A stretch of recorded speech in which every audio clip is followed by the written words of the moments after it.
In Season 5, Episode 5 of The Amazing World of Gumball, an episode called The Choices, the show does something that no animated comedy aimed at children should be able to do. It takes Gumball Watterson, the mother, the character you have watched throw a car and punch through a wall and hold her family together through sheer force of will, for 4 seasons. And it shows you every version of her life that did not happen, every path she did not take, every choice she did not make. In one timeline, she becomes a successful businesswoman with a penthouse and a tailored suit, and a face that has never been touched by exhaustion. In another, she becomes a martial arts champion, disciplined and admired, and alone. In another, she becomes a doctor. In another, a lawyer. In another, a world traveler. In every single one of those timelines, she is wealthier, healthier, more accomplished, more respected, and more miserable than she is in the life she chose. The life with Richard, the life with the man who does not understand credit cards, who cannot hold a job, who once caused reality to collapse by delivering a pizza.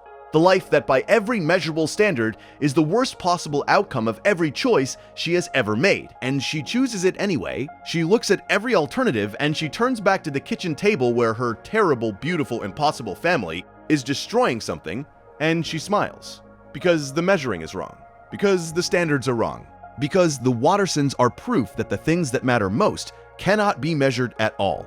That scene is not a theory. It is a fact established by the show itself, but it opens the door to a question that fans have been asking since the show premiered in 2011. A question that gets louder with every season, and every rewatch, and every late-night thread on every forum dedicated to a cartoon about a blue cat. Before we get into those theories, a quick note. Subscribing is free and it helps these long videos keep coming. Now, where were we? The question is this.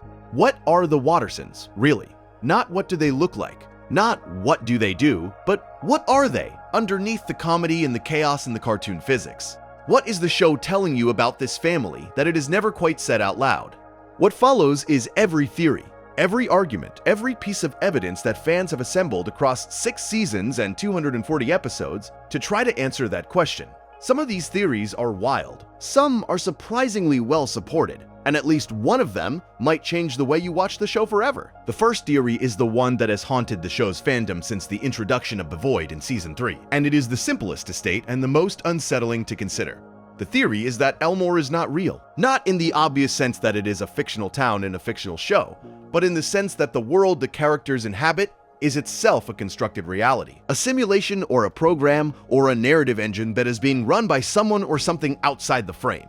The evidence for this theory is not circumstantial. It is built into the fabric of the show. In The Void, Season 3, Episode 20, Gumball and Darwin discover a dimension that exists underneath Elmore, a place where things that the world deems boring or unnecessary are sent to be erased. The Void contains discarded character designs, abandoned plot points, and forgotten elements of the show's own history. It is not a metaphysical concept. It is a literal place, with walls and floors and objects you can touch, and it operates according to rules that make no sense if Elmore is a real world, but make perfect sense if Elmore is a constructed narrative.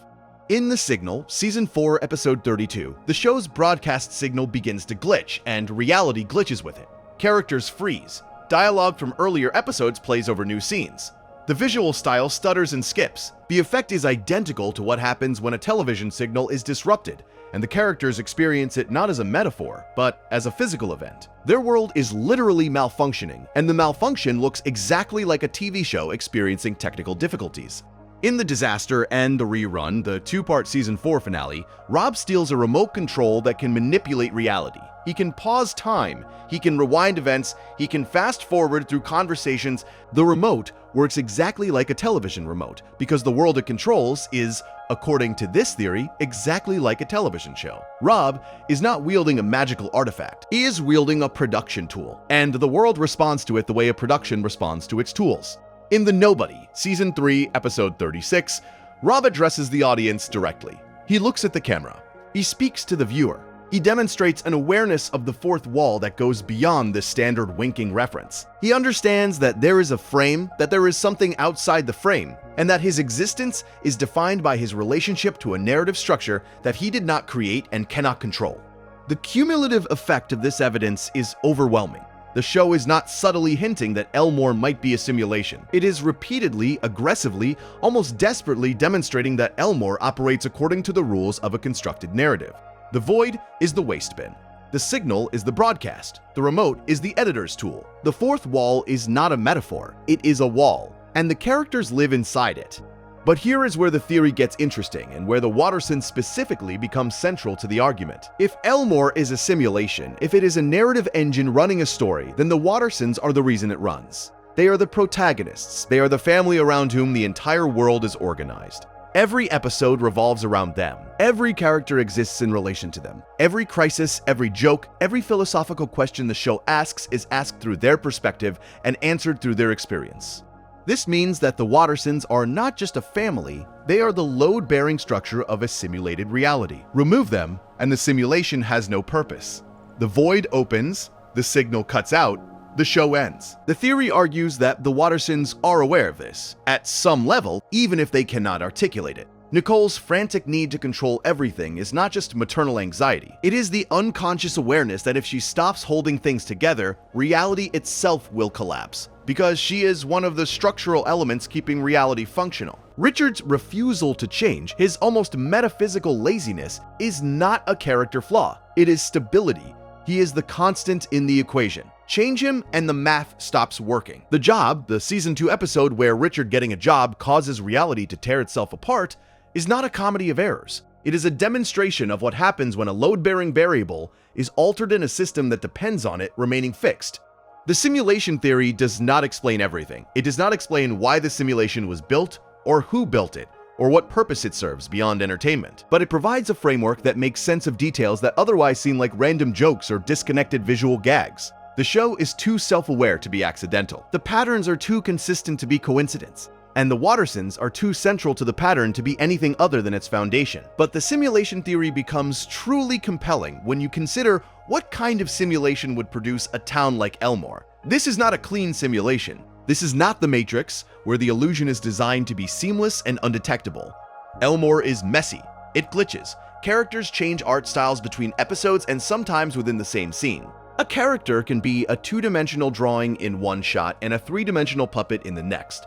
The world mixes live-action footage with animation, stop-motion with CGI, watercolor backgrounds with photographic ones. If Elmore is a simulation, it is a simulation running on hardware that is barely holding together. And that is exactly what makes the theory work. Because the show does not hide these inconsistencies. It celebrates them. It makes them part of the narrative. In The Signal, Season 4, Episode 31, reality itself starts glitching. Darwin's dialogue is replaced by random words. Scenes jump and stutter. The characters notice. They are aware that their world is malfunctioning, and the malfunction is not subtle. It is as if someone is losing their grip on the simulation, as if the processing power required to maintain Elmore is fluctuating.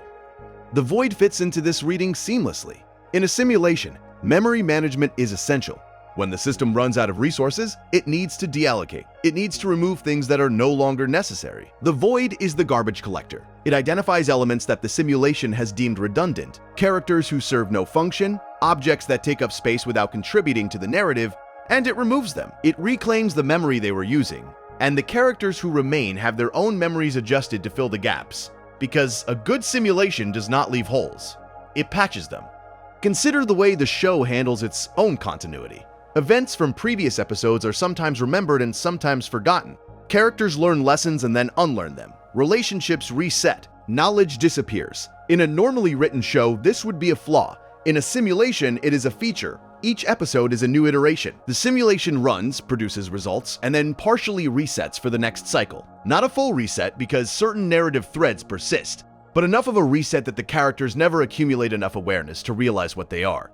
Except Gumball does accumulate that awareness, slowly, imperfectly. But across 6 seasons, there is a gradual increase in the frequency of his fourth wall breaks, in the directness of his observations about the nature of his reality, and in his willingness to question things that the simulation expects him to accept. The theory suggests that Gumball is a glitch in the system. Not a bug exactly, but an emergent property. A character who was supposed to be a simple protagonist in a children's show, but who, through the accumulation of experiences across hundreds of iterations, began to develop a kind of awareness that the simulation was not designed to handle. If this sounds like it overlaps with the third theory, the one about Gumball's meta-awareness, that is because it does. The simulation theory does not exist in isolation. It is the framework that connects several other theories together. If Elmore is a simulation, then Gumball's meta-awareness is the simulation becoming self-aware. If Elmore is a simulation, then the void is the system's defense mechanism. If Elmore is a simulation, then Rob's journey from background character to protagonist is the story of a data point that refused to be deleted. The simulation theory is not just one theory among 10, it is the architecture that supports at least 4 others. But before we move to the next theory, it is worth pausing on something that the simulation theory implies about you, about the person watching this video right now. If Elmore is a simulation, then the characters inside it are being observed. They are being watched by something outside their reality.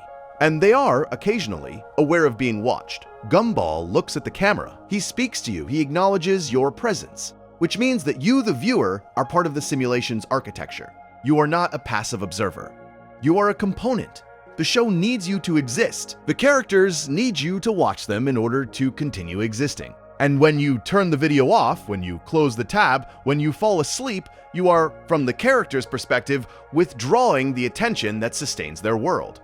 This is not a comfortable thought, and it is not one the show forces on you, but it is there, underneath the surface, in every fourth wall break and every moment where Gumball seems to know that someone is watching. The simulation theory does not just explain the show, it implicates the audience. It makes you part of the mechanism. And once you see yourself in that role, the show never looks quite the same again. The simulation theory also explains one of the show's most distinctive visual features. Elmore does not have a consistent art style. Characters are drawn in different media.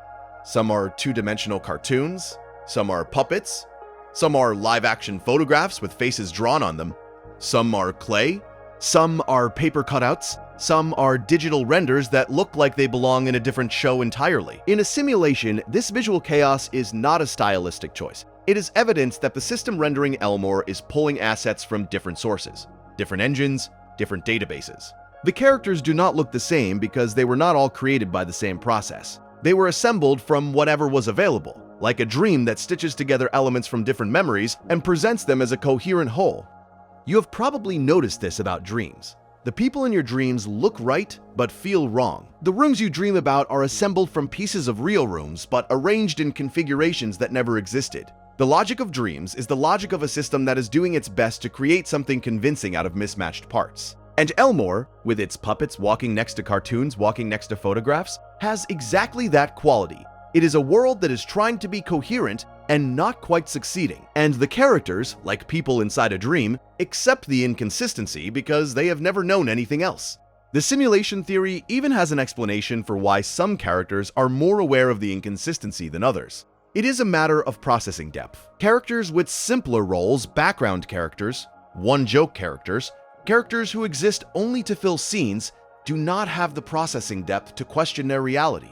They accept what they are told. They do not look at the seams. But characters with more complex roles, characters with more screen time, more dialogue, more narrative weight, have access to more of the simulation's resources. They can see further, they can think deeper, and occasionally, they can see the edges. Gumball has more screen time than any other character. He has more narrative weight. He has more resources allocated to him. And the theory says this is why he is the one who starts seeing the truth. Not because he is smarter than everyone else. He is not. Anais is smarter, not because he is more perceptive. Nicole is more perceptive, but because the system has given him more processing power than anyone else. And that power over time has allowed him to start asking questions that the simulation was not designed to answer. The second theory is darker, more personal, and harder to dismiss. It concerns Darwin, the goldfish who became a boy, and the question of whether the Darwin that the audience has been watching for 6 seasons is the same Darwin that Gumball grew up with. The Origins, a 2-part episode in Season 4, tells the story of how Darwin came to be a member of the Watterson family. The show reveals that Darwin was not always the bright, cheerful, emotionally intelligent character the audience knows. He was a goldfish, a normal, silent, bowl-dwelling goldfish. And he was not the first. The show reveals through a montage that is played for comedy but carries an undercurrent of genuine sadness that the Wattersons went through multiple pet goldfish before Darwin. They bought them. They named them. The fish died. They bought another. They named it the same name. The cycle repeated. This is the foundation of the theory. Darwin is not a single individual. He is a role. He is the latest in a series of goldfish who were all called Darwin, all placed in the same bowl, all expected to fill the same space in Gumball's life. The current Darwin, the one who grew legs and lungs and the ability to feel love so powerfully that it rewrote his biology, is the one who survived. but the ones who came before him are dead, and nobody in the Watterson family, least of all Gumball, has ever fully reckoned with that fact. The theory extends this premise into something more unsettling. It argues that Gumball's attachment to Darwin, the almost codependent nature of their relationship, is not simply the result of deep friendship. It is the result of grief. Gumball has lost Darwin before. He has lost him multiple times, and each time his parents replaced the loss with a new fish and the same name and the expectation that Gumball would transfer his love to the replacement without acknowledging the death of the original. This is not healthy grieving. This is the opposite of healthy grieving. It is the systematic erasure of loss, the replacement of mourning with substitution, and the theory argues that it has left Gumball with a deep, unprocessed terror of losing Darwin again that manifests as the fierce, sometimes irrational, sometimes controlling devotion that defines their relationship. The evidence within the show is suggestive. Gumball's reaction to any threat to Darwin is disproportionate, not exaggerated in the way that cartoon reactions are typically exaggerated for comedy, but disproportionate in a way that suggests real bone-deep fear. When Darwin is in danger, Gumball does not just worry, he panics. He becomes irrational. He takes risks that endanger himself and others. His response to the possibility of losing Darwin is not the response of someone who has never lost anything. It is the response of someone who has lost this exact thing before and cannot bear to lose it again. Darwin himself provides evidence for the theory, though he may not know it. In The Origins, the episode that tells his backstory, Darwin's journey from the toilet to the Wattersons' front door, is framed as a miracle. He grows legs, he grows lungs. He walks through the city, surviving impossible dangers, driven by nothing but love. The show presents this as beautiful and miraculous and proof of the transformative power of emotional connection. But the theory reframes it. What if Darwin's evolution was not a miracle but a mutation? What if the reason Darwin survived when all the other goldfish died is not love, but biology? What if he is simply the one fish in a long line of fish whose genetic makeup happened to include the capacity for survival, and everything else, the love, the loyalty, the brotherhood, is something he built after the fact to give meaning to an accident?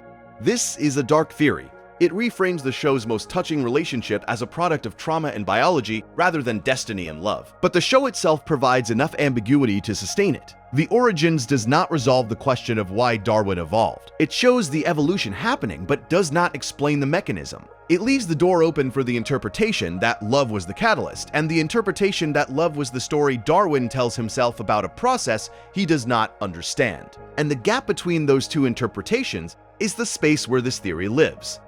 There is another dimension to the Darwin death theory that becomes apparent when you look at the Watterson family's behavior around Darwin specifically. Nicole treats Darwin like a son. Richard treats Darwin like a son. They feed him, clothe him, send him to school, discipline him. But Nicole also treats Darwin with a particular tenderness that she does not always extend to her other children. There are moments, small ones, where she looks at Darwin with an expression that could be read as gratitude, as if she is thankful that he exists. As if his presence in the family is not something she takes for granted, but something she is quietly amazed by every single day.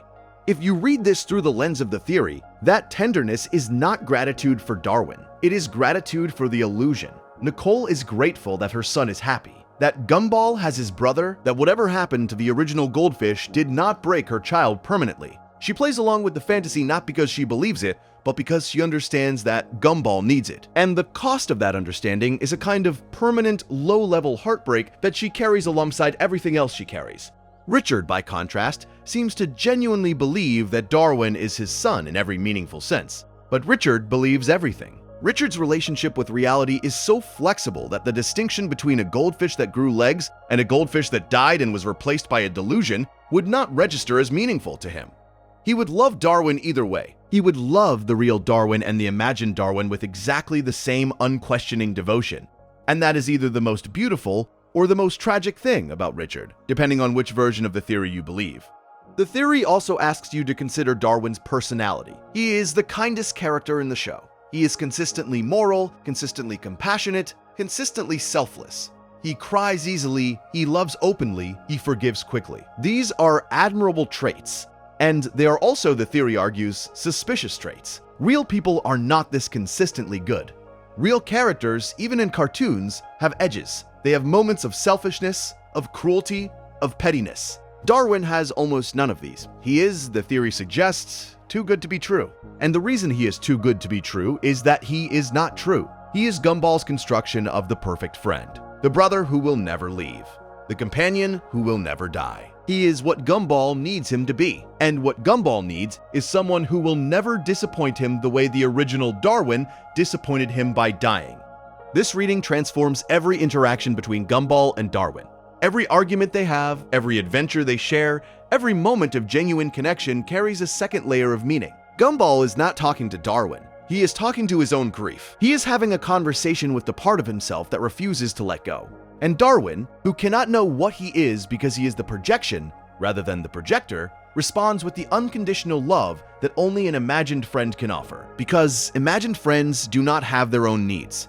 They do not have their own agenda. They exist solely for the person who imagined them.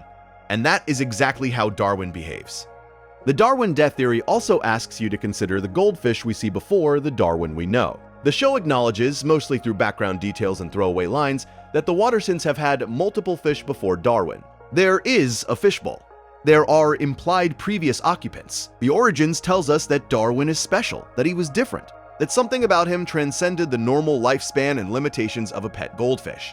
But the theory asks, what happened to the fish before him? Did they die? Did Gumball grieve for each one? And is the Darwin who grew legs and joined the family the last in a line of replacements? Each one adopted into the role of best friend to fill the space left by the one before? This reading transforms Darwin into something mythic. He is not just a character. He is the archetype of the friend who cannot die. Every child who has ever loved a pet and lost it knows the shape of this wish. The wish that the next goldfish will be different, that the next one will stay, that the next one will somehow transcend the limitations of its biology and become permanent. Darwin is that wish made literal. He grew legs. He grew lungs. He grew a soul. And the question the theory keeps asking is whether the wish is real or whether the wish is so powerful that it has constructed its own reality.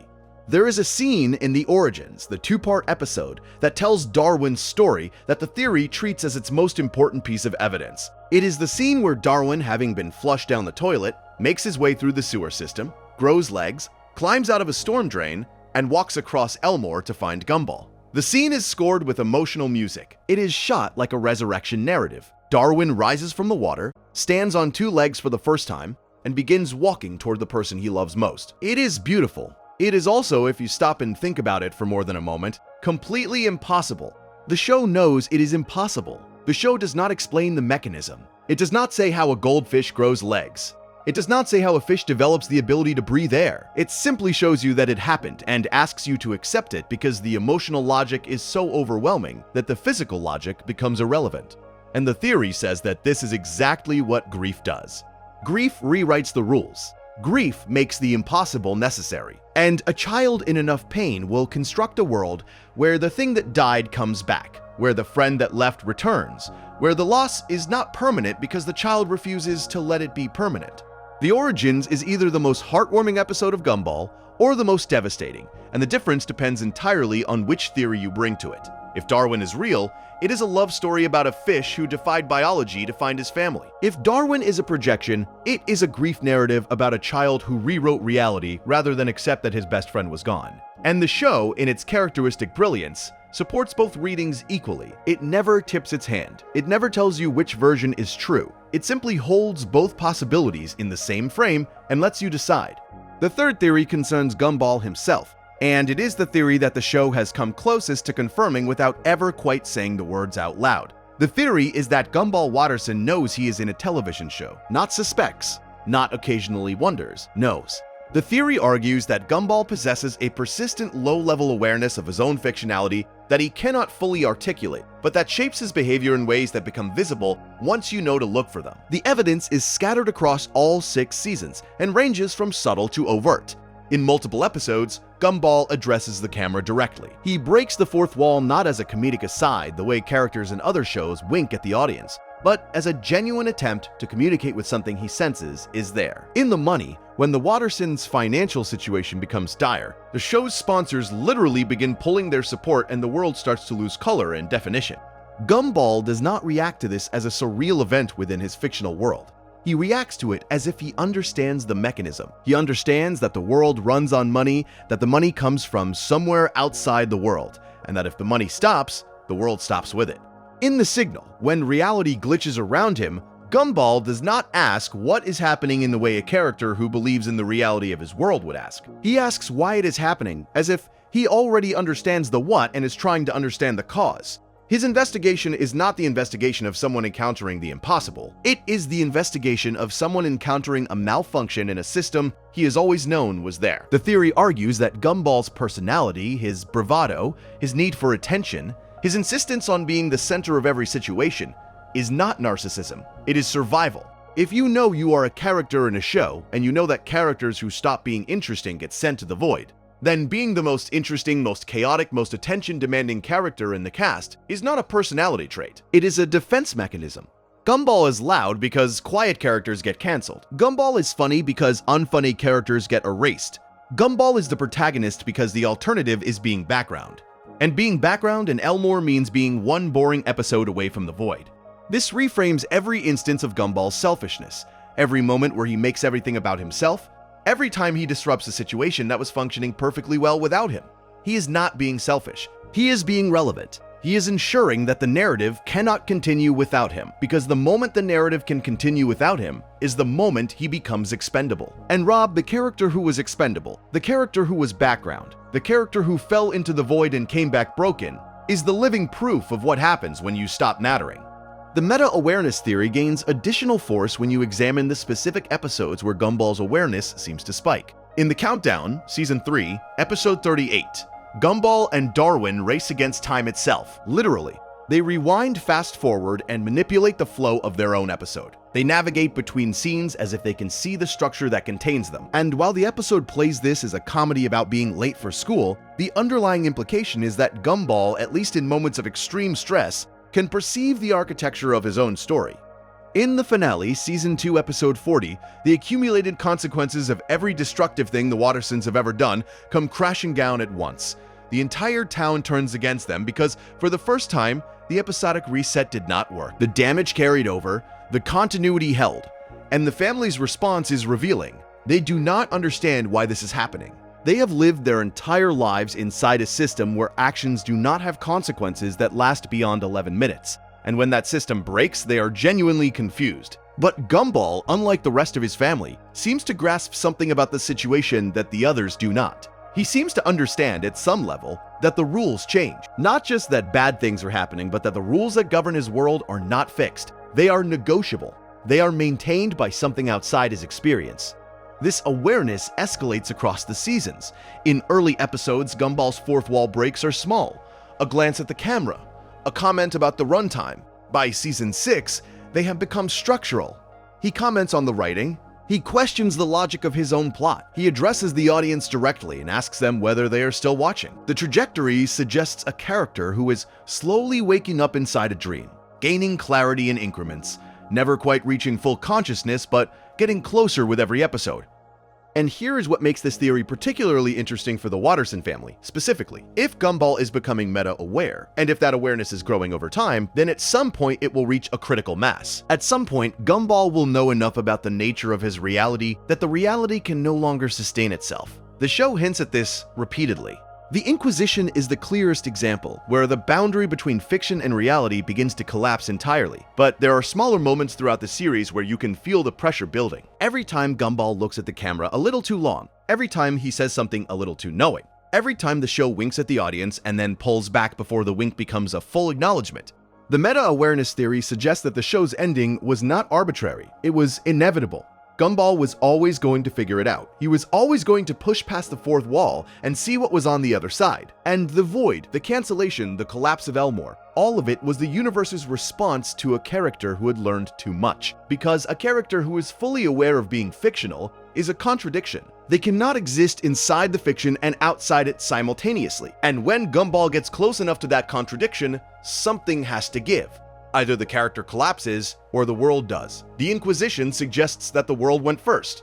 There is another episode that the meta-awareness theory treats as critical evidence. The Uploads, Season 5, Episode 29, is structured entirely as a collection of internet videos, not as a parody of internet culture, as actual internet content. The episode presents itself as a screen recording, with the characters appearing inside video players, comment sections, and social media interfaces. The format is not a joke about the internet. It is the show acknowledging that its characters exist inside a media ecosystem. They are content, they are watched, shared, liked, and commented on. And the characters within the episode participate in this ecosystem. They upload, they react, they perform for an audience they can almost see.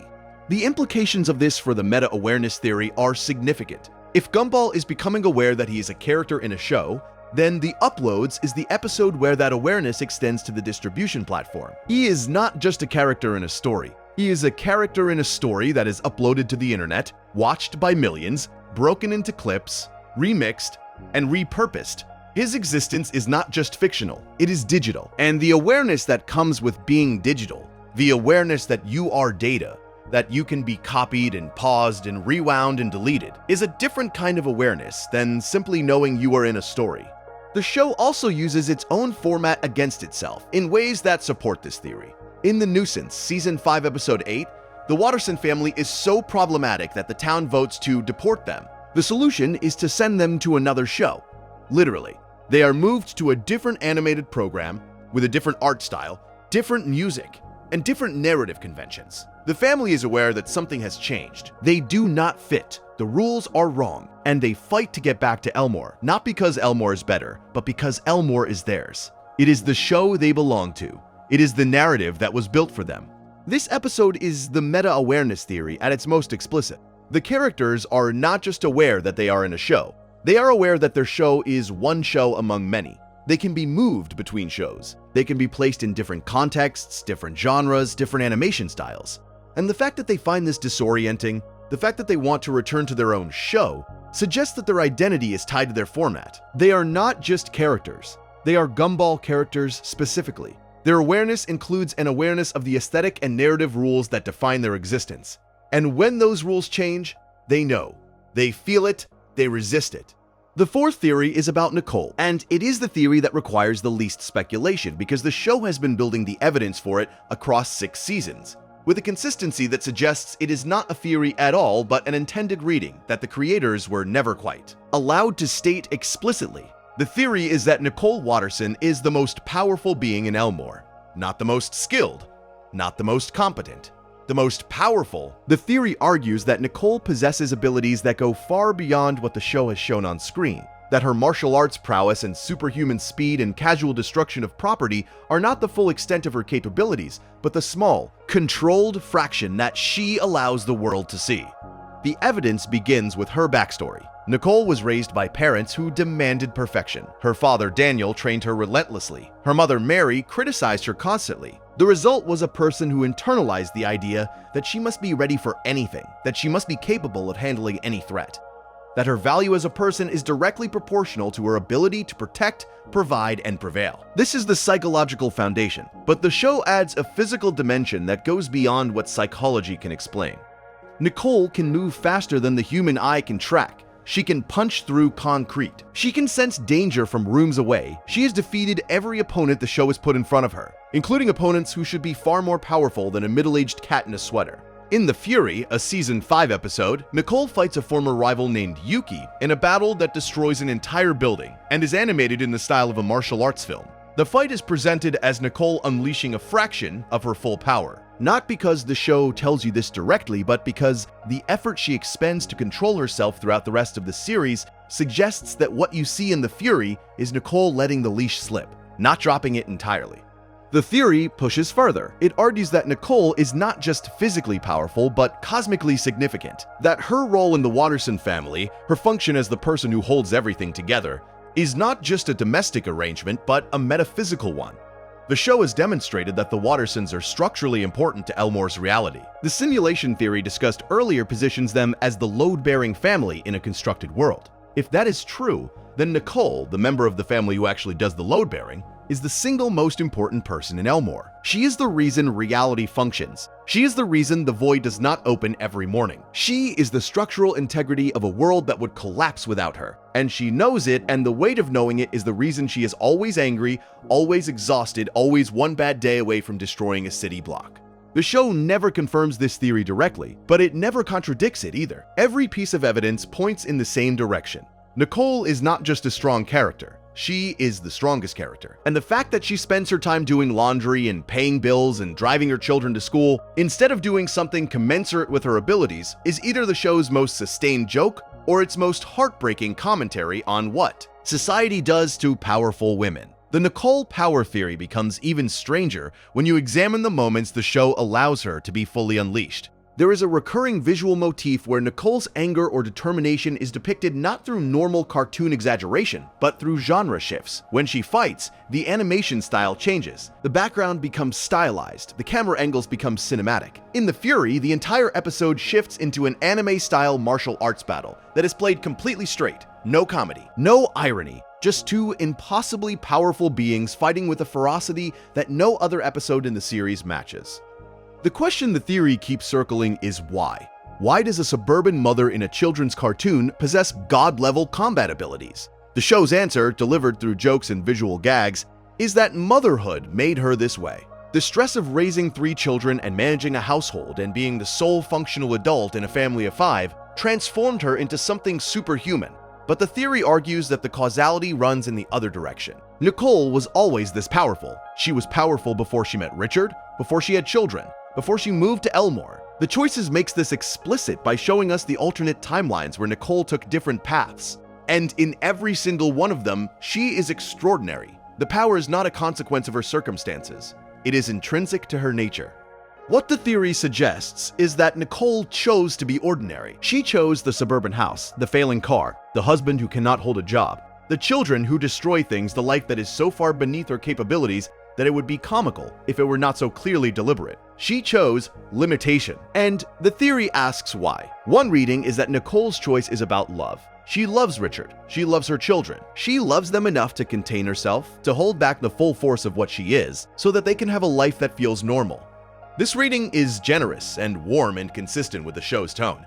But there is another reading, a darker one. What if Nicole did not choose limitation?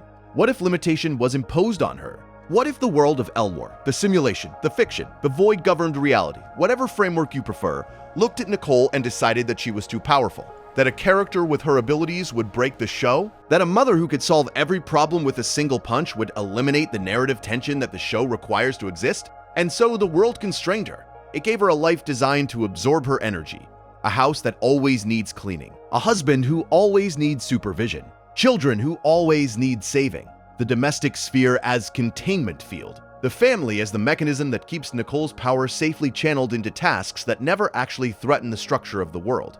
If this reading is correct, then Gumball Watterson is not just the strongest character in the show. She is the most constrained. She is a being of almost limitless potential who has been trapped inside a role that uses exactly enough of her power to keep her busy and not 1 ounce more. And the fact that she seems content, the fact that she loves her family and her life and her chaotic, beautiful, impossible household is either the happiest ending or the saddest one, depending on whether you believe the contentment is real or manufactured.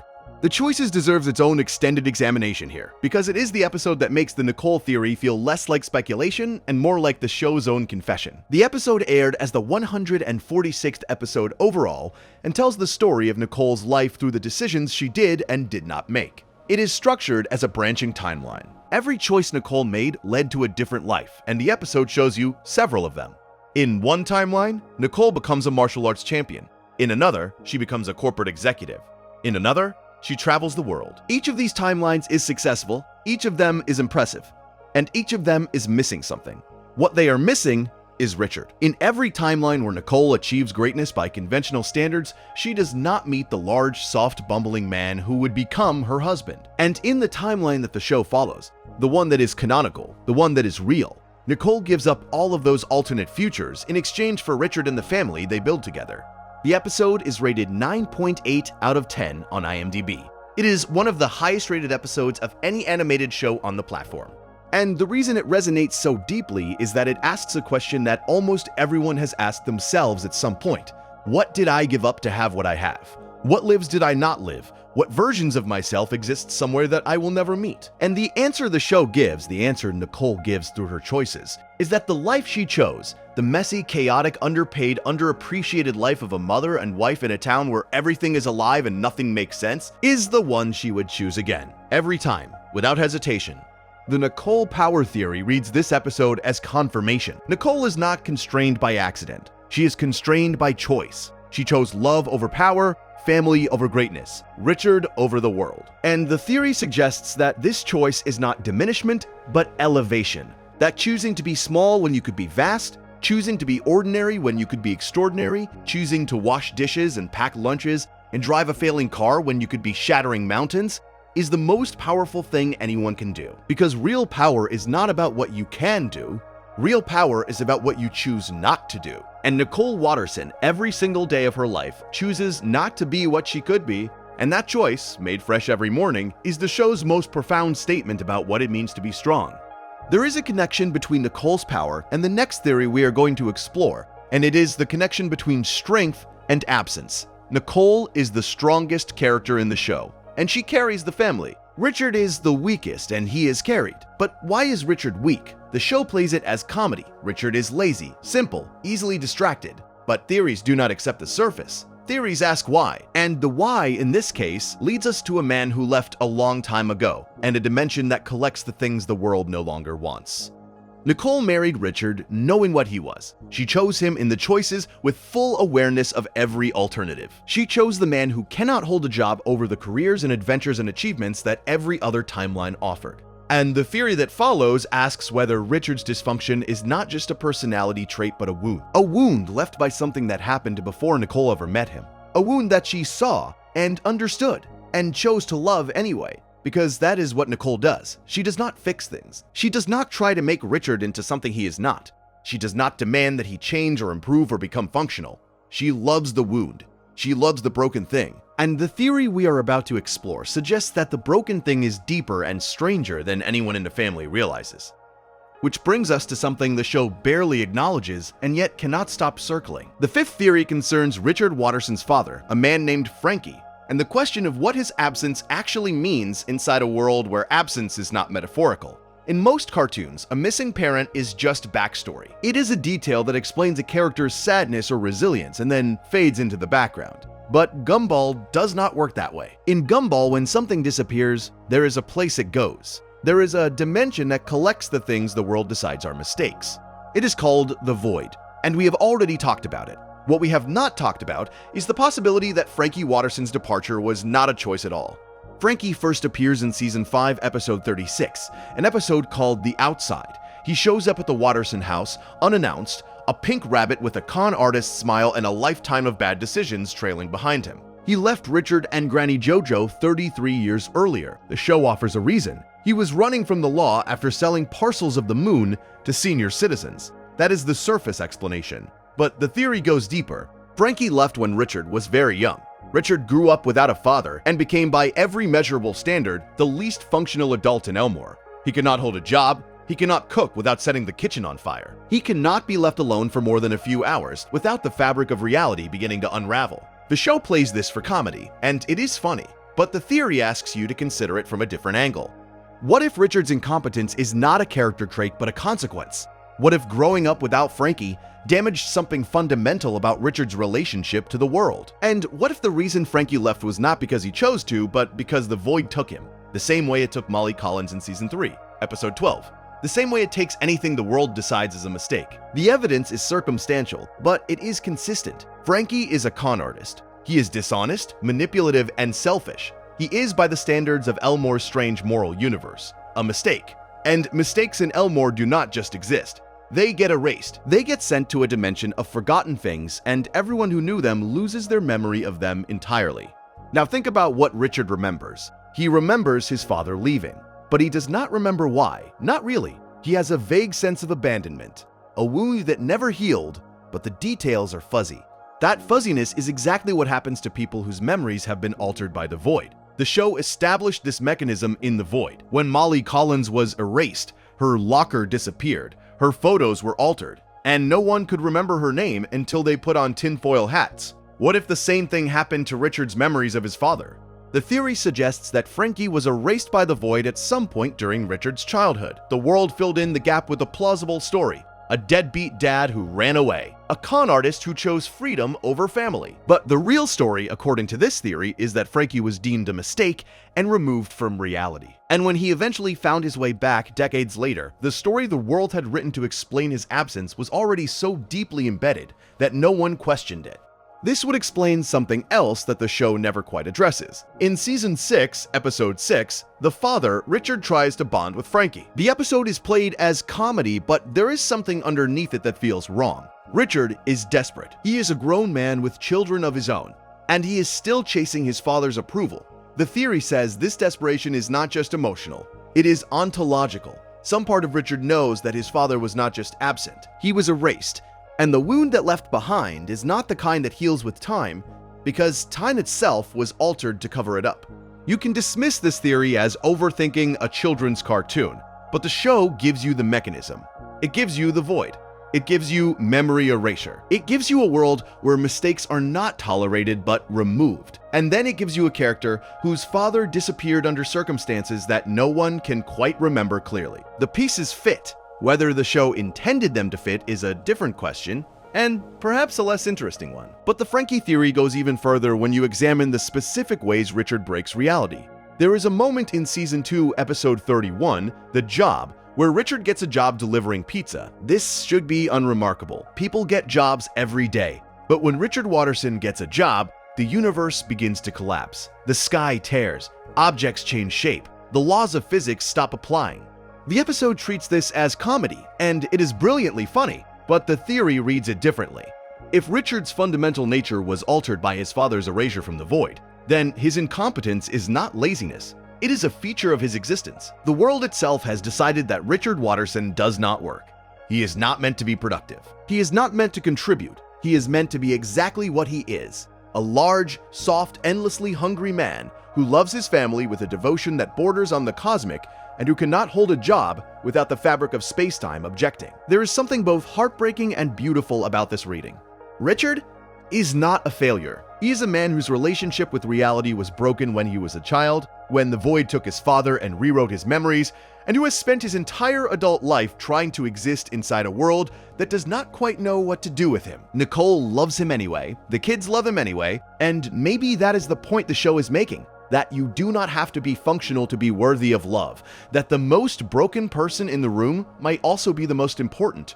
The connection between Frankie and the void raises another question that the show deliberately leaves unanswered. If the void takes mistakes, and if Frankie was taken because he was a mistake, then what does that say about Richard? Richard is Frankie's son. He carries Frankie's genes, Frankie's nature, whatever combination of traits the world deemed mistaken enough to erase. Is Richard himself a partial mistake? Is his strangeness, his reality warping incompetence, the void's way of marking him as the offspring of an erased entity?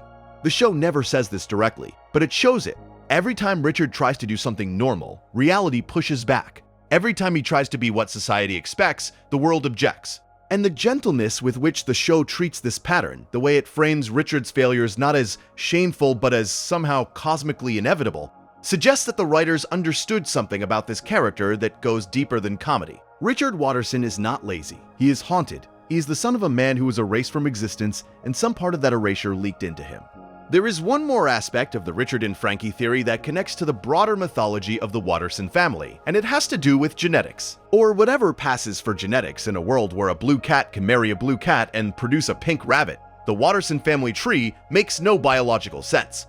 Gumball is a blue cat, Darwin is an orange goldfish, Anais is a pink rabbit, Richard is a pink rabbit, Nicole is a blue cat. The children do not consistently resemble either parent. The show has never explained this, and the theory suggests that the explanation lies in the void's interference with the family's lineage. If the void altered reality when it took Frankie, if it rewrote the family's history, then the physical inconsistencies of the Watterson children might be artifacts of that rewrite. They are the visual evidence of a family tree that was damaged and repaired imperfectly. The system patched the holes, but could not make the patches seamless. And the result is a family that loves each other completely and makes no biological sense whatsoever. This reading gives the Wattersons' physical diversity a deeper meaning. They are not just different species because the show thinks it is funny, although it is. They are different species because the system that governs their existence had to improvise when part of their history was deleted. They are a family assembled from fragments, held together not by genetics but by love, and the fact that they do not match, the fact that they could not possibly be related by any biological standard, is both the show's longest-running visual joke and its most poignant metaphor. Family is not about resemblance. Family is about choosing each other. And the Wattersons, whatever they are, wherever they came from, however their reality was assembled, chose each other every single day. And Granny JoJo's behavior makes more sense through this lens as well. She is paranoid, controlling, and terrified of the world. She keeps her house locked, she monitors everything. She clings to safety with the desperation that the show plays as overbearing but that the theory reads as trauma. If the Void took her husband, and if her memories of that event were rewritten to make it seem like he simply left, then some part of JoJo might know that the official story is wrong. Not consciously, not in a way she could articulate, but in the way that people who have lost something catastrophically sometimes know that the world is less safe than everyone else believes.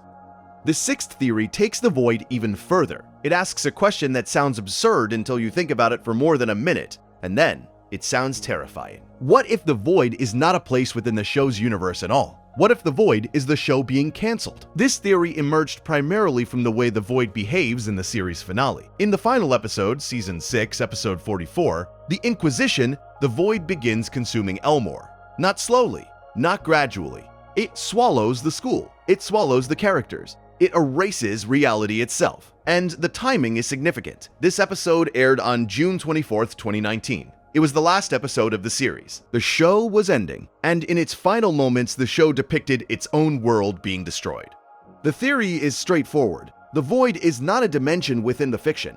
The Void is the space that exists outside the fiction. It is what happens when a show stops being produced. The characters stop existing. The world stops being drawn. The stories stop being told. And from the character's perspective, from inside the fiction, that cessation of existence would look exactly like what the Void looks like. A white emptiness that erases everything it touches. Consider the evidence. In the Void, the things that get erased are described as mistakes, things the world no longer needs. But what gets erased from a television show when it is being canceled? Characters who are no longer written for, plot lines that will never be resolved, settings that will never be drawn again. The Void collects these things the same way a cancellation collects unfinished stories.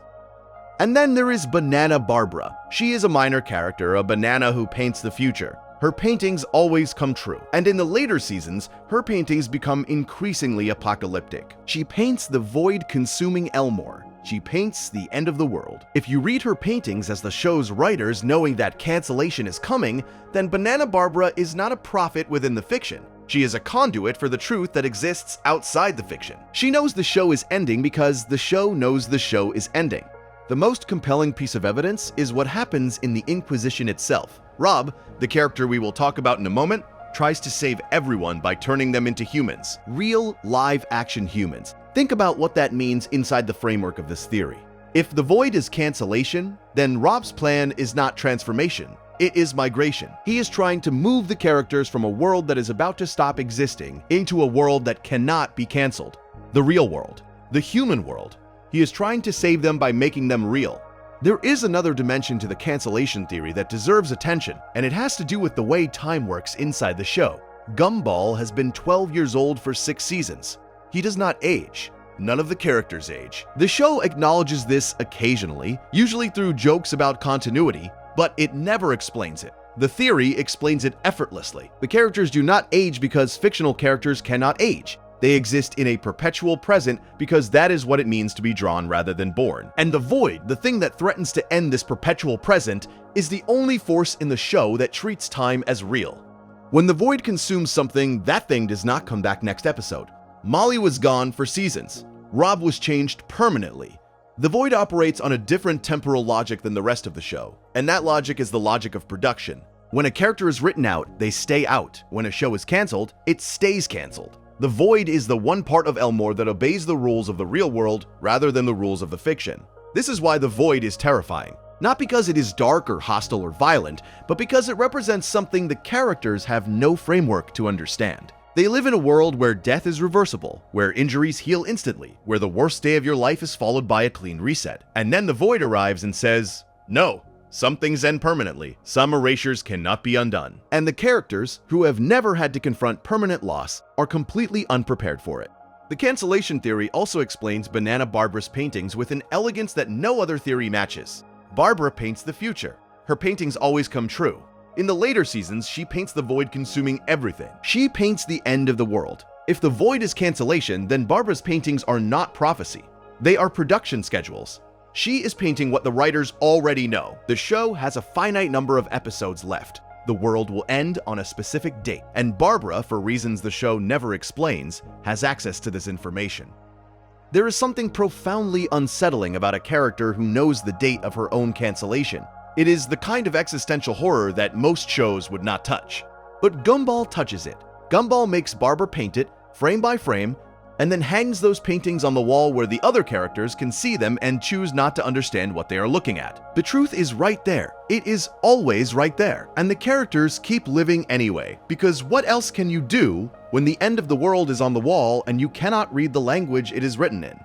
The show also embeds the cancellation anxiety in smaller, more personal ways. In The Money, the Wattersons go broke. They cannot afford to exist. And as their money runs out, the world around them begins to deteriorate. Colors fade, animations simplify. Characters lose their detail. This is explicitly framed as a consequence of financial failure, but the subtext is about production budgets. When the money runs out, the animation quality drops. When the animation quality drops, the characters suffer. The Money is not just an episode about poverty, it is an episode about what happens to fictional characters when the funding that sustains their existence is withdrawn. Every show has a relationship with its own mortality. Most shows ignore it. Some shows joke about it.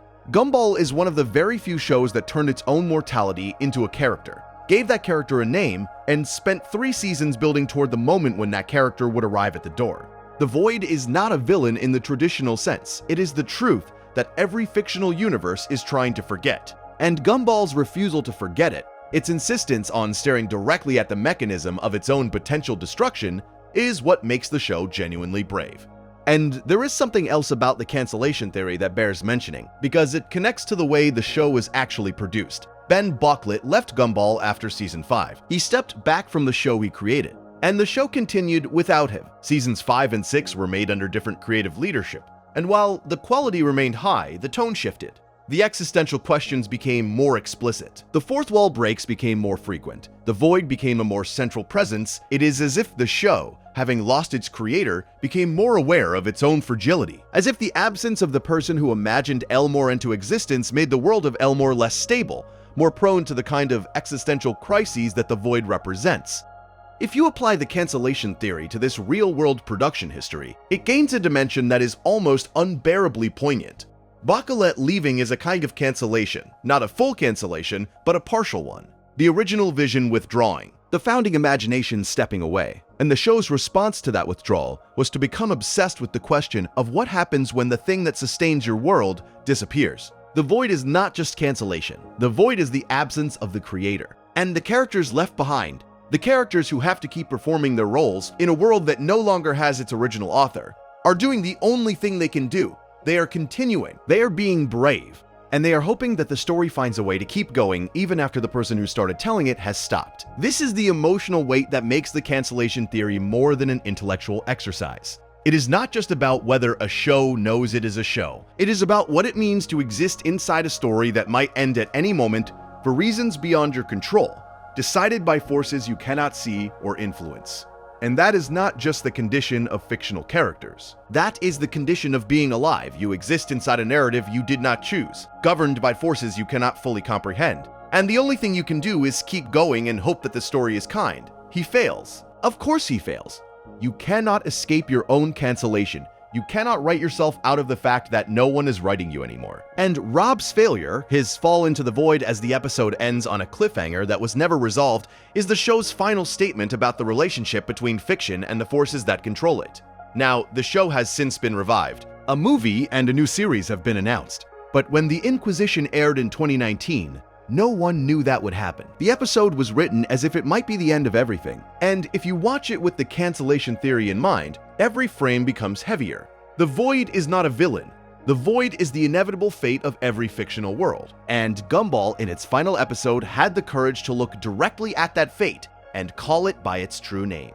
The seventh theory shifts from the cosmic to the personal. It focuses on the youngest member of the Watterson family, and it makes a claim that sounds ridiculous at first. Anise, not Gumball, is the real protagonist of the show. Before you dismiss this, consider the evidence. Not the surface evidence, not who the show is named after, but the structural evidence. Who actually drives the plot in most episodes? Who solves the problems? Who sees the truth that everyone else misses? In episode after episode, across all 6 seasons, the answer is the same. It is Anais. She is 4 years old. She is a pink rabbit the size of a football, and she is by a considerable margin the most intelligent character in the entire show. She attends the same school as her brothers despite being years younger. She outsmarts adults, manipulates outcomes, and consistently sees through deceptions that fool everyone around her. In The Rival, Season 5, Episode 35, the show reveals that she has been doing this since infancy. As a baby, she appeared innocent and helpless when her parents were watching. The moment they looked away, she became something else entirely: strategic, calculating, dangerous. The theory argues that the show is not really about Gumball, it is about Anais watching Gumball. She is the observer, the intelligence behind the chaos, the one character who consistently understands what is actually happening. Gumball stumbles through Elmore like a pinball, bouncing from disaster to disaster, learning the same lessons over and over and forgetting them by the next episode. Anais does not forget. Anais remembers. Anais sees patterns. Think about what this means for the show's structure. If Anais is the real protagonist, then the show is not a comedy about a 12-year-old cat getting into trouble. It is a story about a genius trapped in a world that refuses to take her seriously. She is too young to be listened to. She is too small to be noticed. She is too smart to be understood by the people around her. And so she watches. She intervenes when she can. She saves her family when they let her. And the rest of the time, she waits. There is a philosophical dimension to this theory that makes it particularly compelling. The idea that the true protagonist of a story might be someone other than the character the story is named after is not new. Some literary theorists argue that the real protagonist of The Great Gatsby is not Gatsby but Nick Carraway, the observer. That the real protagonist of Sherlock Holmes is not Holmes but Watson. The theory applies the same logic to Gumball. The show is named after him. The show follows him. But the show is really about the person watching him. The person who understands him better than he understands himself. And here is the detail that gives this theory its weight. Anais's name. It is not a random choice. Ben Bachelet named Anais after his real sister. He named Nicole after his real mother. He named Richard after his real father. The family at the center of the show is built from the creator's actual family. And the character who shares a name with Bachelet's sister is the one who sees everything, understands everything, and is perpetually underestimated by the world around her. If there is autobiography hidden inside this theory, it adds a layer that makes the whole thing harder to dismiss. The Anais theory gains additional weight when you look at specific episodes built around her perspective.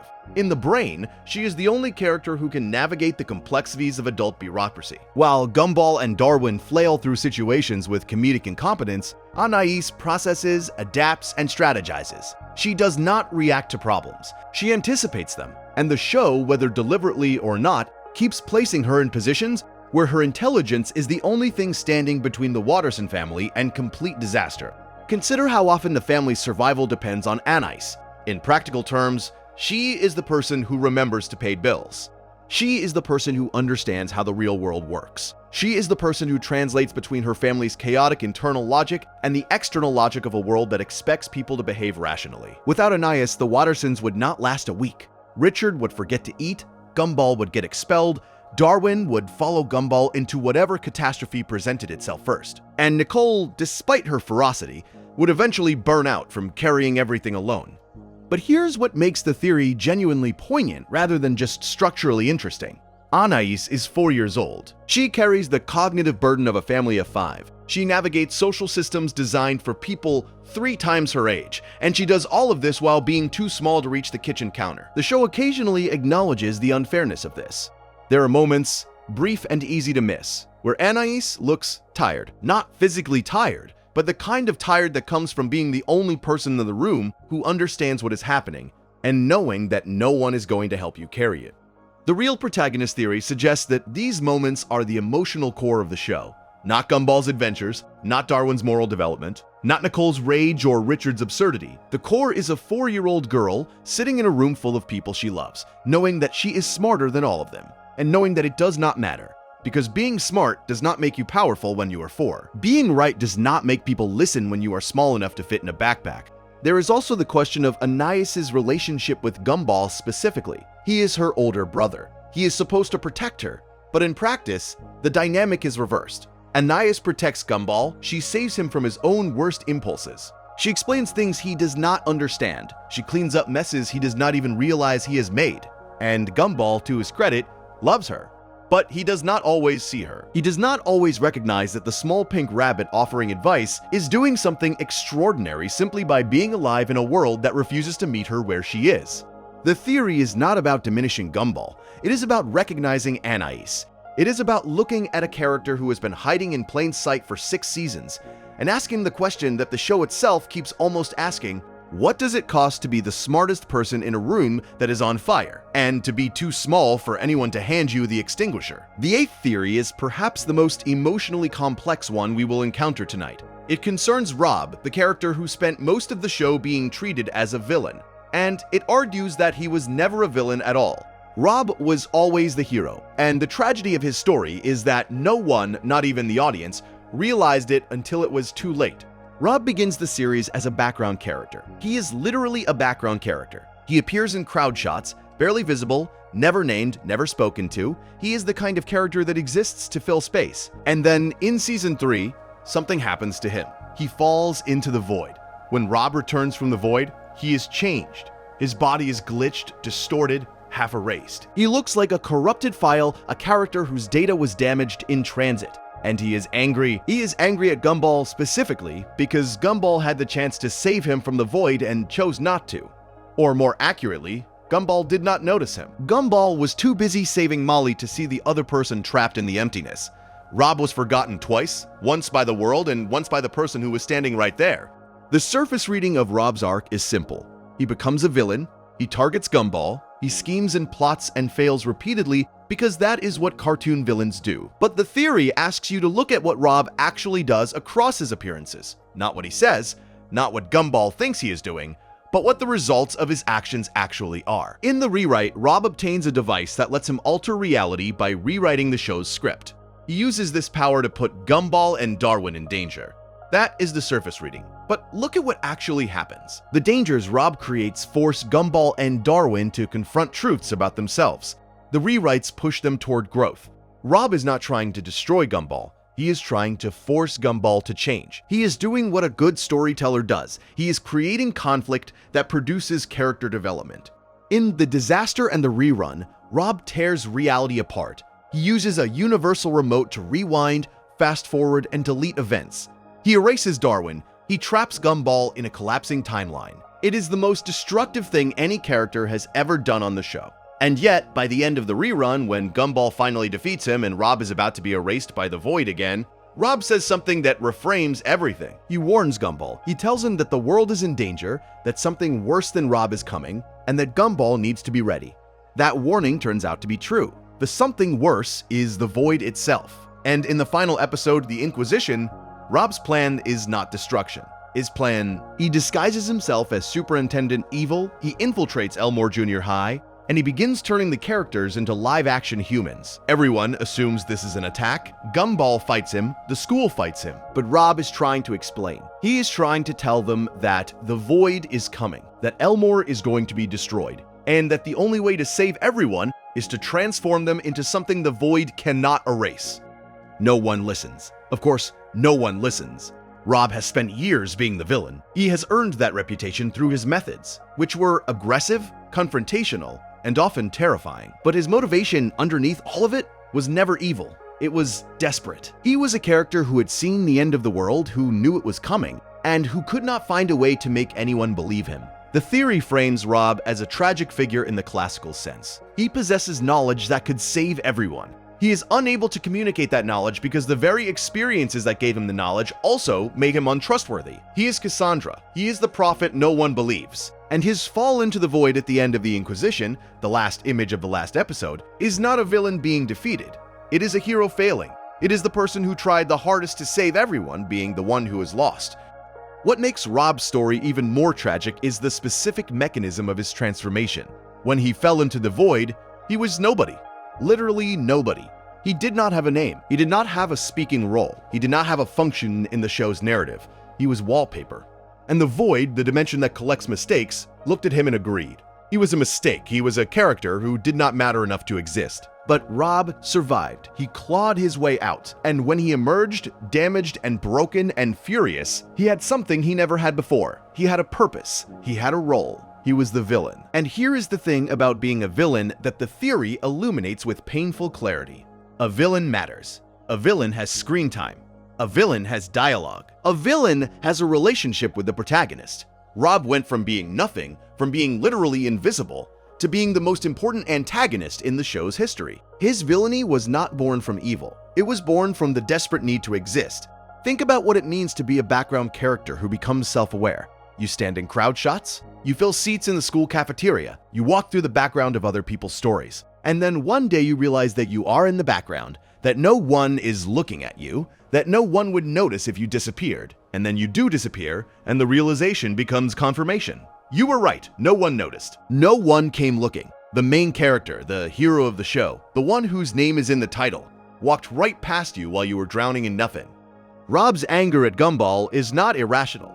It is the most rational emotion in the entire show. Gumball had the chance to save him and did not because Gumball did not see him. And the reason Gumball did not see him is the reason the audience did not see him. Because he was not important enough to see. He was a background character. He was designed to be invisible. And the Void, whatever the Void actually is, ratified that design. The system that governs Elmore looked at Rob and concluded that he did not deserve to exist. Everything Rob does after his return can be read as an attempt to prove that conclusion wrong. He is not trying to destroy Gumball. He is trying to prove that he matters. Every scheme, every confrontation, every dramatic entrance is Rob saying, "Look at me. I am here. I am real. You cannot ignore me anymore." And the show's genius is that it lets this work. Rob does matter. He matters enormously. He becomes the most compelling character in the show precisely because his motivation, stripped of all its villain theatrics, is the most human motivation imaginable. The desire to be seen, the desire to be remembered, the desire to exist in someone else's story. And then, in the end, when he finally has the knowledge that could save everyone, when he finally has the power to do something genuinely heroic, no one will let him. Because he is the villain. Because he has spent years building a reputation that now traps him as surely as the Void ever did. The world gave him a role, and the role consumed him. He became the villain so thoroughly that when he tried to stop being the villain, the world would not let him change. Rob's fall into the Void at the end of the Inquisition is one of the most devastating moments in modern animation. Not because it is violent, or graphic, or shocking, but because it is quiet. It is a character who has been fighting for 6 seasons to prove that he deserves to exist, finally being erased from existence. And the last thing he tries to communicate is the truth. The truth about the Void. The truth about what happens to characters when the show ends. And no one hears him, because no one ever heard him, because he was always the background character even when he was standing in the foreground. You can watch the entire series through this lens, and it holds. Every time Rob appears, every scheme he launches, every confrontation with Gumball, Rob is fighting the Void. Rob is fighting cancellation. Rob is fighting the inevitable end of a fictional world. And he is using the only tools available to him, which are the tools of a villain, because no one ever gave him the tools of a hero. There is a philosophical concept that applies here, and it is worth naming. It is called the Cassandra complex. In Greek mythology, Cassandra was given the gift of prophecy and the curse of never being believed. She could see the future with perfect clarity, and every time she tried to warn people about what was coming, they dismissed her. Rob is Cassandra. He has seen the Void, he knows what it does, he knows it is coming for everyone. And when he tries to warn them, they fight him. They fight the person who is trying to save them because his methods are frightening, and his reputation is damaged, and his face is broken and his anger makes him hard to trust. The Cassandra complex is not just a literary device. It is a description of a specific kind of human suffering. The suffering of knowing something important and being unable to make anyone listen. The suffering of being dismissed not because you are wrong, but because of who you are. Rob experiences this suffering across multiple episodes, and the show treats it with more empathy than most viewers realize on a first viewing. Because the show knows that Rob is right. The writers know the Void is coming. They know the show will end. And they have created a character who carries that knowledge inside the fiction, who bears the weight of awareness that no other character has to bear, and who is punished for it. The ninth theory is gentler, and in some ways it is the most beautiful one. It is also the most verifiable because it is not really a theory at all. It is a fact that hides in plain sight, and once you see it, It changes how you hear the name Watterson for the rest of your life. The Watterson family is named after Bill Watterson. Not a fictional Bill Watterson, the real one, the creator of Calvin and Hobbes, one of the most beloved comic strips in the history of the medium. Ben Bocklett, the creator of Gumball, confirmed this in October 2011. He chose the family name as a tribute to his hero. This is the part where most people stop. They note the reference, they appreciate the homage, and they move on. But the theory asks you to go further. It asks you to consider what it means to name your fictional family after a real artist. And not just any artist, but Bill Watterson specifically. Bill Watterson is famous for two things. The first is creating Calvin and Hobbes, a comic strip about a 6-year-old boy and his stuffed tiger, who may or may not be real. The second is refusing to commercialize it. Watterson fought his syndicate for years over merchandising rights. He refused to license Calvin and Hobbes for toys, television shows, lunchboxes, or any of the products that would have made him extraordinarily wealthy. He believed that commercialization would corrupt the strip's integrity. He believed that the art was enough. Now think about Gumball. Think about what the show does with its own existence. It breaks the fourth wall constantly. It acknowledges that it is a television show. It mocks its own network. In the money, the characters literally sell out to sponsors when the family goes broke. And the episode treats this as a horrifying corruption of their reality. In The Signal, interference from outside the show disrupts the character's ability to function. The show is perpetually aware that it exists inside a commercial system, and it is perpetually uncomfortable with that awareness. The theory suggests that naming the family Watterson was not just a tribute. It was a thesis statement. Bocklett was declaring his artistic lineage. He was saying that his show, like Calvin and Hobbes, would be aware of the tension between art and commerce. He was saying that the Wattersons, like their namesake's creation, would live in a world that is both imagined and real, both fiction and commentary on fiction. Consider Calvin and Hobbes for a moment. Calvin is a child with a vivid imagination. Hobbes is either his stuffed tiger or a living, breathing companion, depending on who is looking. The strip never resolves this ambiguity. It lets both readings exist simultaneously. Now consider Gumball. Gumball is a character who may or may not know he is in a television show. Elmore is a world that may or may not be a simulation. The show never fully resolves these questions either. It lets them coexist. It lets the ambiguity breathe. The naming is deeper than homage. It is structural DNA. Calvin and Hobbes explored what happens when imagination and reality cannot be separated. Gumball explores the same territory. But from the inside, Calvin imagines a world where his tiger is real. Gumball lives in a world where the imaginary and the real have already merged, where cartoon physics and emotional truth occupy the same frame where a talking piece of toast can make you cry. And there is one more layer. Bill Watterson walked away. He ended Calvin and Hobbes on December 31st, 1995, at the height of its popularity because he felt the story was complete. He has rarely spoken publicly since. He disappeared into the kind of quiet that most artists never choose. Ben Bocklett did something similar. He left Gumball after season 5, stepping back from the show he created because he felt his part of the story was told. The show continued without him, but the creator, like his namesake, chose to step away rather than dilute what he had built. The Watterson name carries all of this. Every time a character says it, every time the opening credits display it, the name is a quiet reminder of the artistic philosophy that shaped the show from its first frame. Art matters. Integrity matters. And sometimes the bravest thing a creator can do is stop. The Calvin and Hobbes parallel runs even deeper when you examine specific episodes. In Calvin and Hobbes, there is a recurring motif where Calvin builds snowmen. But these are not normal snowmen. They are elaborate, often macabre sculptures. Snowmen being eaten by other snowmen. Snowmen in existential crisis. Snowmen that comment on the human condition through frozen water and coal eyes. Now think about Gumball's relationship with the objects in Elmore. Everything is alive. Everything has feelings. Everything can be destroyed and rebuilt and destroyed again. The show treats its own world the way Calvin treats his backyard, as a canvas for exploring ideas that are too big and too strange for the format that contains them.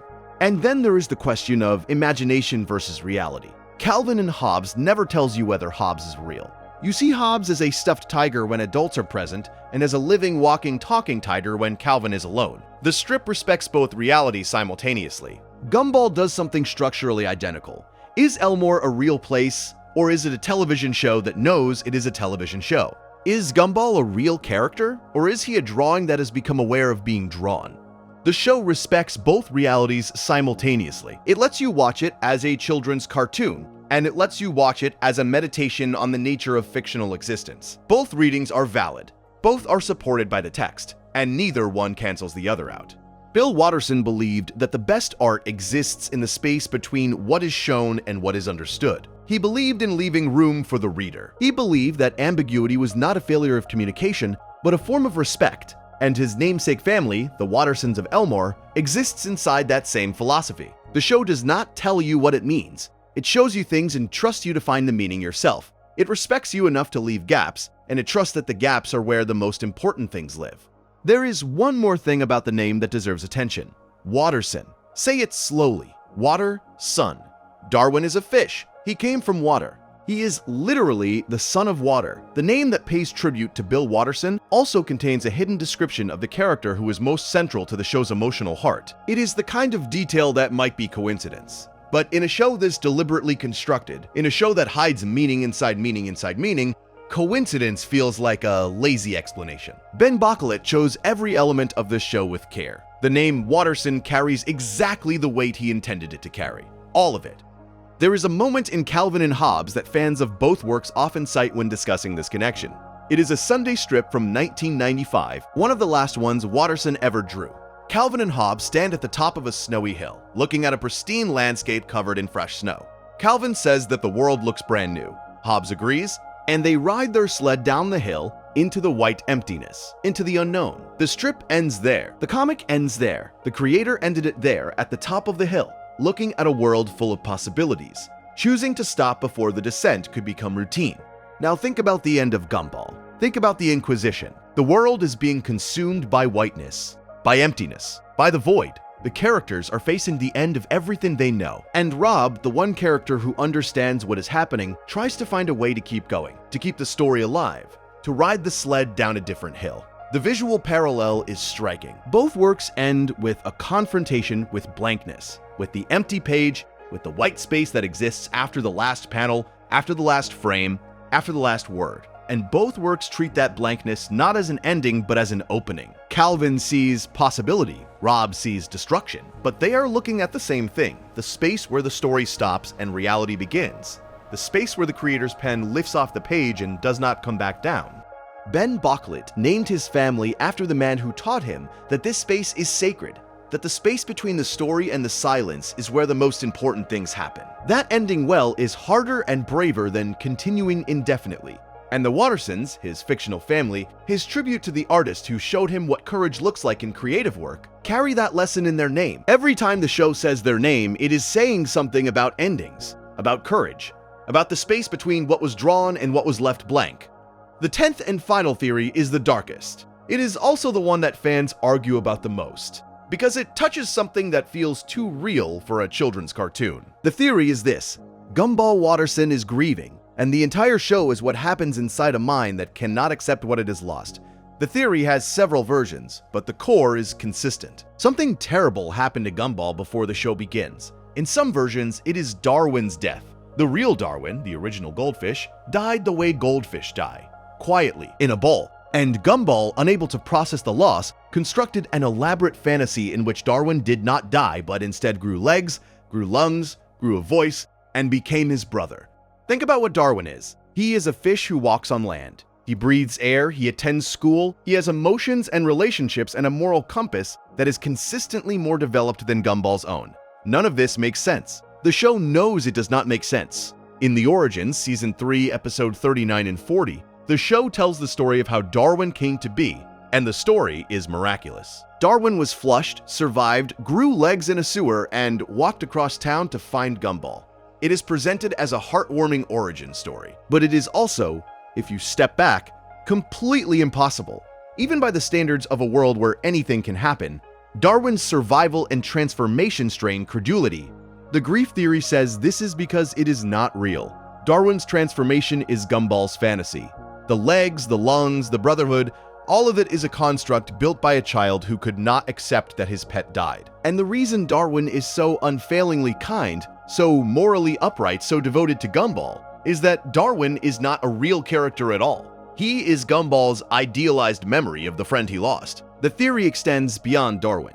If Gumball is grieving, then Elmore itself might be the grief. The town where everything is alive, where objects have feelings, where nothing ever truly dies, where characters are reset to their original state at the beginning of every episode.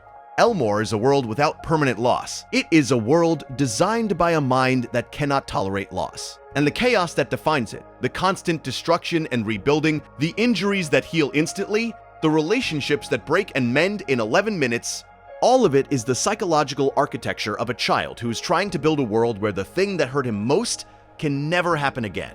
There is a darker version of this theory that some fans have connected to a creepypasta called The Grieving. We will not go into the specifics of that story because it is fan-created fiction, not canon, but its existence points to something important. The idea that Gumball is secretly about grief resonates with a significant portion of the audience. It resonates because the show, underneath all its comedy and chaos, keeps returning to themes of loss, memory, and the fear of things ending. Think about the episodes we have discussed tonight. The Void is about things being erased from existence. The Choices is about the lives Nicole never lived. The Inquisition is about the world being destroyed. The Origins is about a miraculous return from death. The Money is about losing everything that matters. The show circles these themes the way a person circles a wound, approaching it, retreating, approaching again, never quite touching it directly, but never fully looking away. The grief theory says the circling is the point. Gumball is a show about a child who is processing something too big to process directly. The comedy is the defense mechanism. The chaos is the distraction. The fourth wall breaks are the moments when the defense cracks and the truth almost breaks through. And Darwin, beautiful, kind, impossible Darwin, is the anchor. He is the thing Gumball holds onto so he does not have to face what happened. You do not have to believe this theory. The show works perfectly well without it. Gumball is funny and strange and inventive, and it does not need a secret darkness to justify its existence. But the theory persists, and it persists because the show keeps giving it oxygen. Every time Darwin does something impossibly selfless, every time Gumball's world resets as if nothing happened, every time the Void threatens to erase someone and the characters fight to bring them back, the grief is there, or it is not. And the fact that the show supports both readings, that it can be pure comedy or hidden elegy depending on how you choose to watch it, is perhaps the greatest evidence that we are dealing with something more sophisticated than a children's cartoon has any right to be. The grief theory becomes more textured when you examine the specific episodes that support it. In The Mothers Season 5, Episode 24, there is a moment where the show asks, what makes a good parent? The answers are comedic on the surface, but the undercurrent is about what children need to survive.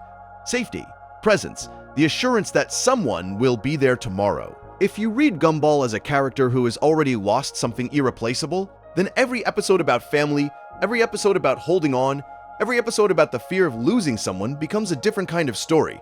Consider The Shell, Season 3, Episode 20. This is the episode where Penny breaks out of her shell for the first time. She has been hiding inside a peanut shell for the entire series, and when she finally emerges, she is terrified. She shapeshifts uncontrollably, unable to settle on a single form, because she does not know who she is without her protection. And Gumball's response is the emotional centerpiece of the entire series. He tells her she is beautiful, not despite the chaos, not after the chaos settles. In the middle of it, while she is still shifting, still frightened, still out of control. He tells her that whatever she is, whatever she becomes, she is enough. The grief theory reads this scene as Gumball projecting. If he is a character who has built an entire fantasy world to avoid confronting loss, then his acceptance of Penny's transformation is also self-acceptance. He is telling himself what he needs to hear, that it is okay to be broken, that it is okay to not know what shape you are, that love does not require stability. It requires presence. And presence is the one thing that grief threatens most. Because when you are grieving, you are not fully present. You are split between the world that is and the world that was.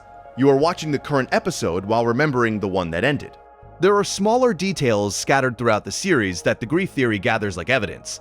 The way Gumball sometimes stares at things a beat too long. The way he occasionally says something that sounds deeper than a 12-year-old should be capable of, only to immediately deflect with humor. The way the show treats silence. Most cartoons fill every second with noise. Gumball allows moments of quiet, and in those quiet moments, if you are watching closely, you can almost see the outline of whatever it is that Gumball is trying not to think about.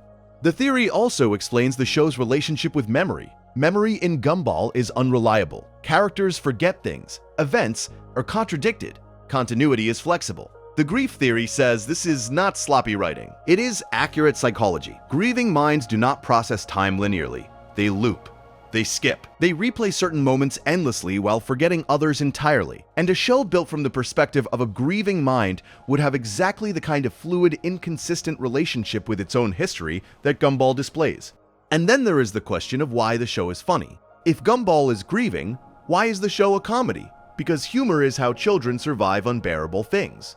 It is how they process what they cannot process directly. It is the armor they build around the wound so they can keep functioning. And the show's humor, which is brilliant and inventive and relentlessly creative, is also, from the perspective of this theory, a defense mechanism operating at maximum capacity.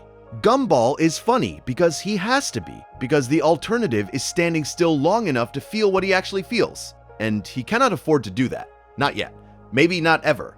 The most haunting version of the grief theory suggests that the show's eventual ending, the void consuming Elmore and the Inquisition, is not cancellation but recovery. What if the void is not the end of the fantasy, but the beginning of healing? What if Elmore is destroyed not because the show was cancelled, but because Gumball is finally ready to stop pretending? What if the void is not empty at all, but full? Full of the reality that Gumball has been avoiding, full of the truth that his brother is gone and the world is quieter and less colorful than he has been allowing himself to believe. If that is what the void is, then its arrival is not a tragedy. It is a release. It is the moment when the grieving mind finally lets go of the fantasy and accepts the world as it actually is. It is terrifying, and it is necessary, and it is the only way the story can end. Because you cannot grieve forever. At some point, the world you built to protect yourself from the truth becomes a prison. And the void in this reading is not a prison. It is a door. There is one more element of the grief theory that is worth exploring before we move on, and it concerns the show's relationship with time. In most animated shows, time does not pass. Characters stay the same age. Seasons change, but years do not accumulate. This is a convention of the medium, and most viewers accept it without thinking about it. But the grief theory asks you to think about it, because in the context of grief, the inability to move through time is not a convention. It is a symptom. People who are grieving often describe a feeling of being stuck. Time continues around them, but they are anchored to the moment of loss. Other people grow and change and move forward, and the grieving person watches them from a fixed point, unable to join the current. They are 12 years old forever. They are standing at the fishbowl forever. They are in the moment just before the loss, and they cannot leave it, because leaving it would mean accepting that the loss is real and permanent and irreversible. Gumball has been 12 for 6 seasons. He does not age, he does not graduate, he does not move to a new school or a new town. He exists in a perpetual present, and the grief theory says that perpetual present is the emotional reality of a child who stopped moving forward when something terrible happened. The show is not set in a continuous timeline. It is set in a single moment, stretched and repeated and varied but never advanced. And the 1,000 episodes that fill that moment are the 1,000 ways that Gumball has found to not think about what happened. Each episode is a distraction. Each adventure is a detour. Each joke is a shield. And the show, which seems to go on forever, is actually standing perfectly still. This interpretation transforms the show's episodic nature from a structural convenience into an emotional revelation. The reason nothing changes in Elmore is not because the show resets, it is because Gumball resets. He cannot move forward, so his world cannot move forward. He cannot grow, so nothing around him grows. The perpetual present is not a feature of the format, it is a feature of the grief. And every viewer who has ever watched 5 episodes in a row and noticed that nothing has changed, that Gumball is still 12, still in the same school, still having the same kinds of adventures, has noticed the symptom without recognizing the disease. The grief theory is not proven. It cannot be proven. The show has never confirmed it, and it is entirely possible that the show's creators never intended it. But the theory does not need to be intended to be true. Sometimes art says things that the artist did not plan. Sometimes the patterns that emerge from a creative work are visible only from the outside, only from the perspective of an audience that brings its own experiences and its own losses to the act of watching. And if the grief theory says more about the audience than it does about the show, then that is its own kind of truth. Because the fact that so many people can watch a cartoon about a blue cat and see grief, real grief, the kind that restructures reality and rewrites memory and builds entire worlds to avoid facing what has been lost, says something important about the show's emotional range. It says that Gumball is not just funny. It is deep enough to hold the heaviest things a person can carry, and it holds them gently, with comedy, with color, with a talking piece of toast named Anton who keeps getting eaten and keeps coming back, because in Elmore, nothing stays dead. because in Elmore, the grief has built a world where death is not allowed. And that world, whether it is real or imagined, is the safest place a broken heart has ever found.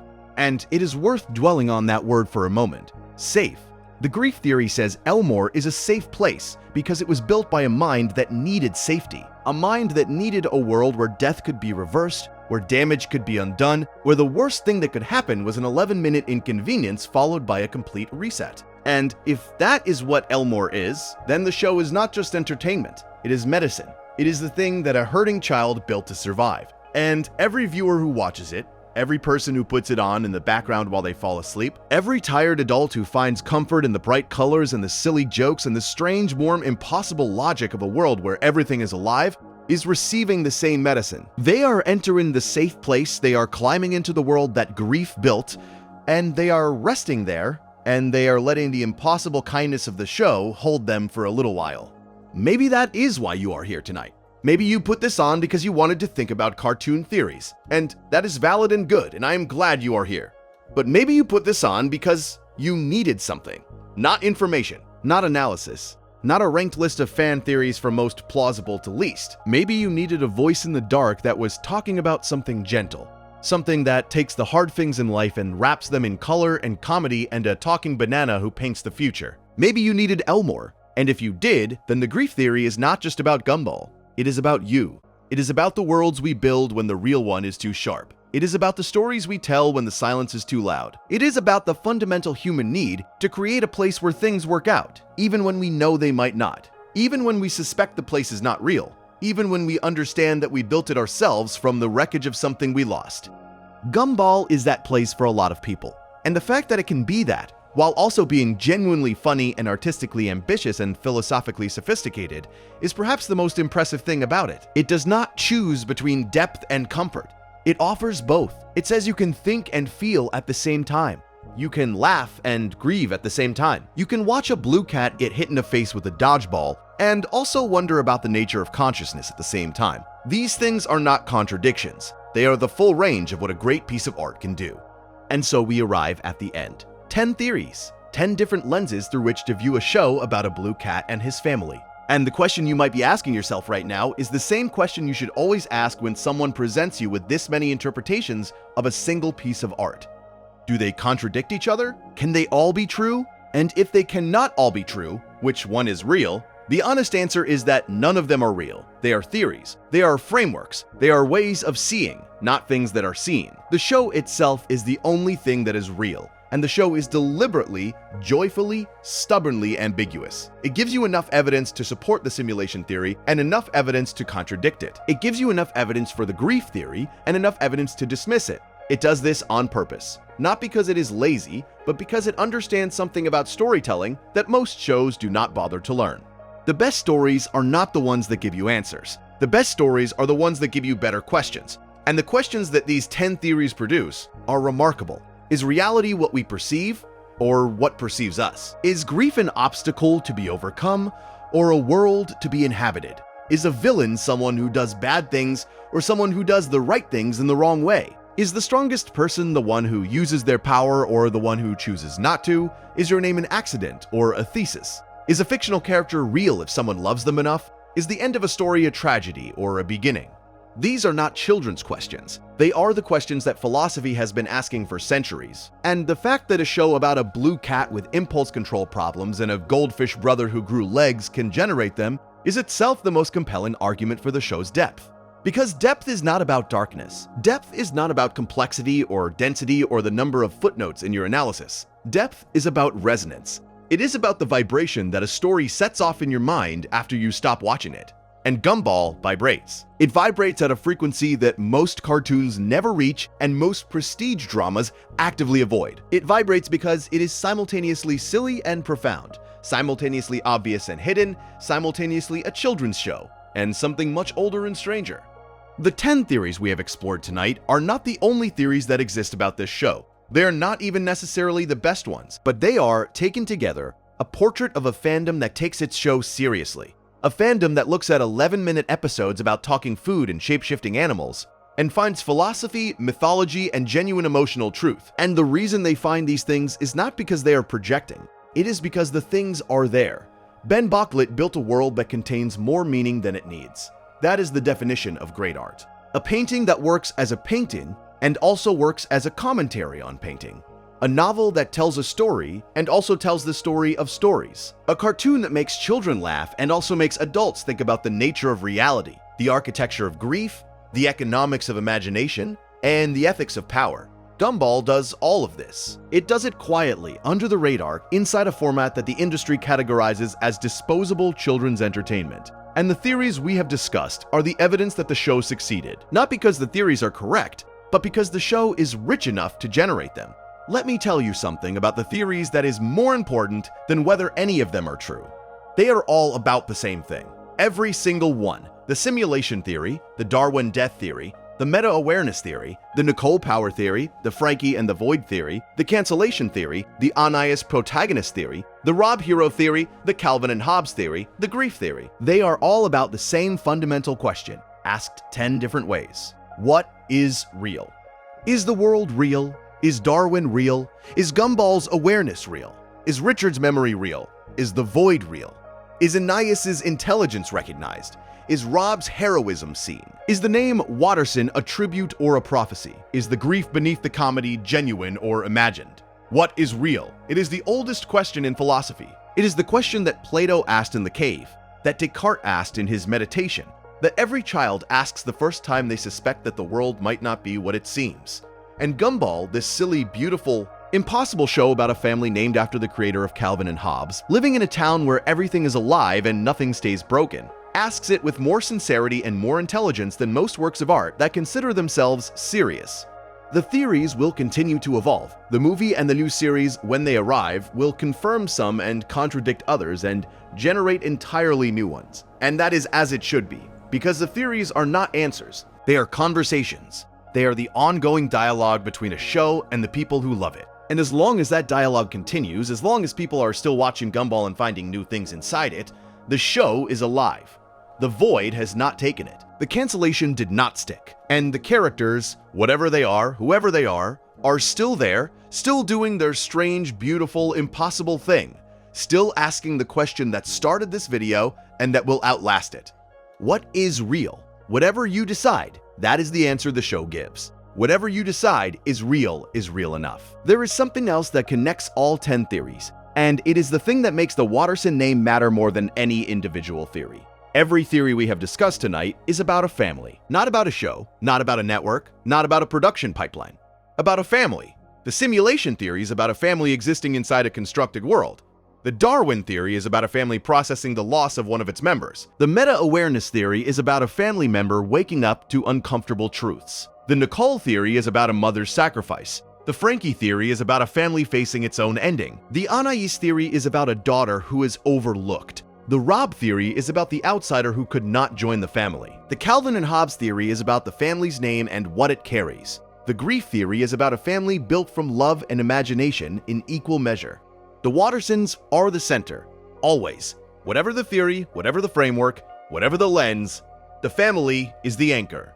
And this is perhaps the most important observation we can make tonight. Gumball is not a show about a blue cat. It is a show about a family that does not make sense biologically, that does not function practically, that barely survives financially, and that loves each other with a ferocity that the show treats as the most powerful force in its universe.